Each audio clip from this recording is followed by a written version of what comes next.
बिस्मिल्लाहिर्रहमानिर्रहीम। अस्सलाम वालेकुम नाज़रीन, उम्मीद करता हूँ आप तमाम लोग खैरियत से होंगे। आप लोगों से बहुत फ्रीक्वेंट मुलाकात नहीं हो पा रही है, जितना डिजिटल के ऊपर मेरी प्रेजेंस आजकल होनी चाहिए थी, जितनी मेहनत हलकों के ऊपर और सारा किया हुआ है। दिस वाज अ टाइम कि जब आप लोगों को अपडेटेड रखने का टाइम था, but I am busy with work. Obviously election के साथ ही मसरूफ हूँ, इलेक्शन ही का काम कर रहा हूँ, इसी के ऊपर सारी मेहनत कर रहा हूँ, लेकिन डिजिटल के ऊपर बहुत ज़्यादा नहीं आ रहा। मैं इस्लामाबाद में 1-2 दिन से हूँ। रीज़न कि हमारी ट्रांसमिशन हम न्यूज़ की इस्लामाबाद से हो रही है, इलेक्शन की हेड ऑफिस यहाँ पे है। अच्छा जी, एक हल्का मेरे नज़दीक वो हल्का बहुत इंपॉर्टेंट था फ्रॉम डे वन, और अभी सर्वेज लोगों ने स्टार्ट नहीं भी किए थे, तो मैंने तब से उस हल्के के अंदर काम करना स्टार्ट कर दिया था। वो तो लाहौर का एक हल्का, जहाँ से डॉक्टर यास्मीन राशिद साहिबा मद्दे मुकाबिल है मियां मोहम्मद नवाज शरीफ साहब के।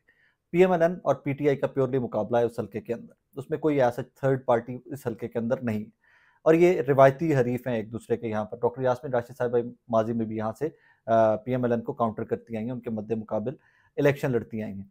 इस हल्के को लेकर कुछ इस तरह की खबरें आ रही हैं कि मुझे लगा कि इसके ऊपर मुझे आप लोगों को बताना चाहिए कि what has happened and how it's happening. जो स्टार्ट के सर्वेज थे वो मिक्स्ड आ रहे थे। एक अदर सर्वे था, उसमें पीएमएनएन मेरे सर्वेज के अंदर आ गई थी, फिर दूसरा सर्वे किया तो फिर पीटीआई आ गई थी। पॉइंट टू पॉइंट वेरी करता जा रहा था सर्वेज। सो मैं खुद उसके ऊपर कोई बहुत क्लैरिटी नहीं थी मेरे पास कि मैं कह सकूँ कि जी यहाँ पे बहुत क्लियर कट पीएमएलएन जीत जाती है या बहुत क्लियर कट पीटीआई जीत जाती है। बहुत मिक्स्ड वोटर था एट दैट टाइम। यहाँ पर सवाल मैं तब भी करता था कि मिक्स्ड वोटर NA 130, जहाँ से नवाज शरीफ साहब का हल्का है, जहाँ से नवाज शरीफ साहब इलेक्शन लड़ रहे हैं, यहाँ से मिक्स्ड वोटर होना नून लीग के लिए अच्छी खबर नहीं है। ये वो हल्का होना चाहिए था कि जहाँ पर जितना इतना काम और बिलाल यासीन साहब की रिहाइश का वहाँ पर, और फिर रिश्तेदारियाँ और पुराना हल्का और रिवायती हल्का, तो यहाँ पर नवाज शरीफ साहब का वन वे इलेक्शन होना चाहिए था, मुकाबले नहीं होना चाहिए था। बट आज जब मैं आपसे मुखातिब हूँ, इलेक्शन में 2 दिन का टाइम बाकी, पोलिंग डे में 2 दिन का वक्त रह गया हुआ है। आज जब मैं आपसे मुखातिब हूँ तो NA 130 में उस एक खातून, मुकैयद खातून, डॉक्टर यास्मीन राशिद साहिबा जेल के अंदर हैं। मुकैयद खातून ने इस हल्के को फंसा लिया। इस हल्के के अंदर नेक टू नेक मुकाबला हो रहा है इस टाइम के ऊपर, नेक टू नेक मुकाबला। अगर इसमें एक सिंगल पॉइंट है इस टाइम के ऊपर, और कोई पॉइंट नहीं रह गया, सिंगल पॉइंट है। 52% के करीब पोलिंग रेशियो थी 2018 के अंदर। अगर 2024 के इलेक्शन के अंदर लाहौर का वोटर, NA 130 का वोटर, इस रेशियो को उठाकर 60 से 65, 70 भी नहीं, 60, 62, 65% पे लेके चला जाता है, तो I am telling you comfortably ये हल्का डॉक्टर यास्मीन राशिद साहिबा बल्ले के निशान के बगैर, जेल के अंदर होने के बावजूद, किसी कैंपेन के बगैर, किसी जलसे जुलूस के बगैर, डॉक्टर यास्मीन राशिद साहिबा NA 130 जीत जाएंगी।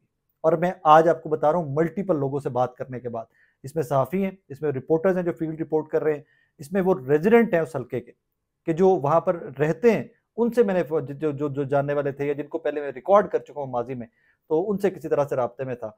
तो आज के सर्वेज, आज के जो एनालिस्ट हैं सारे, उनकी ओपिनियन में डॉक्टर यास्मीन राशिद को अच्छा खासा एज है एट दिस मोमेंट के जब मैं आपसे मुखातिब हूँ। लेकिन फिर वही बात के डिपेंड करता है कि वोटर किस हद तक निकलता है। अगर वोटर टर्नआउट बहुत थोड़ा होगा तो फिर पीएमएलएन के लिए तो ये फेस्टिविटी है, पीएमएलएन के लिए तो ये पार्टी है। वो तो शुगल कर रहे हैं, फन कर रहे हैं। उनका इलेक्शन जिस तरह हमारा एक रिवायती इलेक्शन होता था, वो इलेक्शन सिर्फ इस दफा पंजाब के अंदर पीएमएलएन के लिए, पीटीआई के लिए वो इलेक्शन नहीं है। ना वो जलसा कर सके, ना वो रैली निकाल सके, ना वो कॉरन मीटिंग्स कर सके। लीडरान उनके जेलों के अंदर है। 9 मई का कल तलब कर लिया गया, कल अडियाला के अंदर ट्रायल स्टार्ट हो जाएगा नवाज शरीफ साहब का और बाकी लोगों का जो नामजद है। सो कहानी जो है वो इंटायरली डिफरेंट है। एक ही वे आउट है, एक ही तरीका है पाकिस्तान तहरीक इंसाफ के पास, वन पॉइंट एजेंडा है, एंड दैट इज कि मैक्सिमम वोटर टर्नआउट और फॉर्म 45, 47 वाला पिछला मैं ब्लॉग कर चुका हूं कि 47 की कहानी क्या है और कैसे वो सारा उस दिन होगा, या क्या अभी तक ग्लिचेस आ रहे हैं, उसके ऊपर मैं बात पहले कर चुका हूं।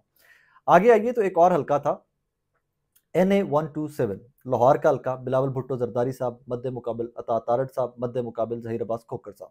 पाकिस्तान तहरीक इंसाफ के हिमायती याफ्ता, मैं उनको पाकिस्तान तहरीक इंसाफ के हिमायती याफ्ता कह सकता हूँ, रीजन उनके पास बल्ले का निशान नहीं। बिलावल भुट्टो जरदारी साहब तीर पे हैं, और अता तारड़ साहब जो है वो एज यूजुअल पीएमएलएन के कैंडिडेट हैं, तो वो शेर के ऊपर है। अच्छा जी, यहाँ पर भी बड़ी इंटरेस्टिंग सिचुएशन है। मैं इसके ऊपर पहले भी बात कर चुका हूँ, लेकिन आज मुझे कुछ क्लैरिटी दी गई, और उन क्वार्टर्स से दी गई कि जो पीएमएलएन के बाखबर क्वार्टर्स हैं, पीएमएलएन के जो बाखबर सहाफ़ी या पीएमएलएन के ज़्यादा करीब समझे जाने वाले जो सहाफ़ी हैं, उनके मुताबिक वहाँ पर कोई अपसेट नहीं समझा जाएगा कि अगर वहाँ पर पाकिस्तान तहरीक इंसाफ मैदान मार लेती है। मेरे नज़दीक तो यहाँ पर मुकाबला जो मेरे सर्विस थे, 2 शोज़ मैंने यहाँ से रिकॉर्ड किए थे हफ्ते-हफ्ते के गैप के ऊपर, अता तारड़ साहब और बिलावल साहब और ज़हीर अब्बास खोखर साहब के हल्के से। सो मुझे तो ज़ाती तौर के ऊपर ये लगता था कि यहाँ पर बिलावल साहब का और मुकाबला होगा ज़हीर अब्बास खोखर साहब का। आज की अपडेट ये है, आज इसके ऊपर जो हमारी डिस्कशन हुई है, ऑन रिव्यू डिस्कशन हुई है कि यहाँ पर अगर ज़हीर अब्बास खोखर साहब इलेक्शन जीत जाते हैं तो इसको अपसेट कंसीडर नहीं किया जाएगा। He is in very comfortable position. एक फैक्टर है, एक लाहौर की हमारी बड़ी रिस्पेक्टेबल फैमिली है पीएमएलएन की, परवेज़ मलिक साहब मरहूम, अल्लाह गरीब की रहमत करे, उनके बेटे भी एमएनए रहे, उनकी बेगम भी एमएनए रही।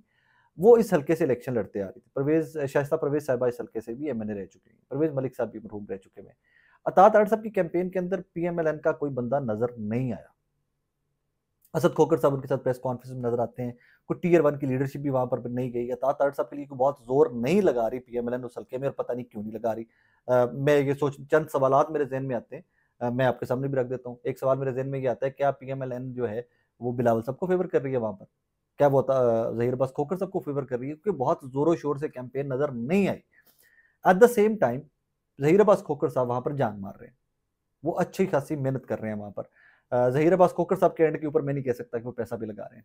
आई कैन टेल यू क्रेडिबली कि वहाँ पर पीटीआई का कोई बंदा पैसा नहीं फेंक रहा। हाँ, अलीम खान साहब होते, कोई अरबपति जो लोग हैं और वो होते तो शायद वो कहते कि जी पैसे का इस्तेमाल भी कहीं पर है। लेकिन ज़हीर अब्बास खोखर साहब के एंड के ऊपर आई कैन टेल यू कि he is not buying voters. तो यहाँ पर ज़हीर अब्बास खोखर साहब भी अगर जीत जाते हैं तो अपसेट नहीं होगा। एक और हल्का, मरियम नवाज साहिबा मद्दे मुकाबिल इबाद फारूक साहब के भाई शहजाद फारूक साहब। इस हल्के के अंदर शहजाद फारूक साहब अकेले कैंपेन, उनकी फैमिली, उनके इबाद साहब का बेटा भी मैंने आज देखा है कि वो भी कैंपेन कर रहे हैं अपने चचा के लिए या ताया के लिए उस हल्के के अंदर। मरियम नवाज साहिबा मद्दे मुकाबिल, मरियम नवाज साहिबा के इस हल्के के अंदर पीएमएलएन की लाहौर की जितनी लीडरशिप थी, खवातीन स्पेशली, हमारी एक दोस्त हैं आमना साहिबा, इस्लामाबाद की रिहायशी हैं, पीएमएलएन से उनका ताल्लुक है, वोटर सपोर्टर हैं, नौजवान लीडरान में से हैं। इवन मैंने आमना साहिबा की फ़ोटोज़ देखी कि वो वहाँ पर जाकर मरियम नवाज साहिबा के हल्के में कैंपेन कर रही हैं। शाइस्ता परवेज़ साहिबा वहाँ पर हैं, हिना परवेज़ भट्ट साहिबा वहाँ पर हैं। पीएमएलएन के मर्द हज़रात जो हैं, लीडरान जो हैं, लाहौर के स्पेशली, वो सारे के सारे उस हल्के में कैंपेन कर रहे हैं। मतलब समझने की चीज़, एक what we need to understand why I am talking about Maryam Nawaz साहिबा's कॉन्स्टिट्यूएंसी। समझने की चीज़ ये है कि एक तरफ एक जमात जलसा नहीं कर सकती, कॉर्नर मीटिंग नहीं कर सकती। बहुत कम हुआ है कि कहीं पर फ्री एंड फेयर किसी को प्लेइंग फील्ड मिली हो या लेवल प्लेइंग फील्ड मिली हो। वहाँ पर आपका इतना ज़ोर लग रहा है एक उस कैंडिडेट के खिलाफ कि जो अपने ख़ानदान का पहला इलेक्शन लड़ने जा रहे हैं। एंड उस कैंडिडेट के खिलाफ कि जो इस जमात का पहले उम्मीदवार भी नहीं था। पहले उम्मीदवार इबाद फारूक साहब थे।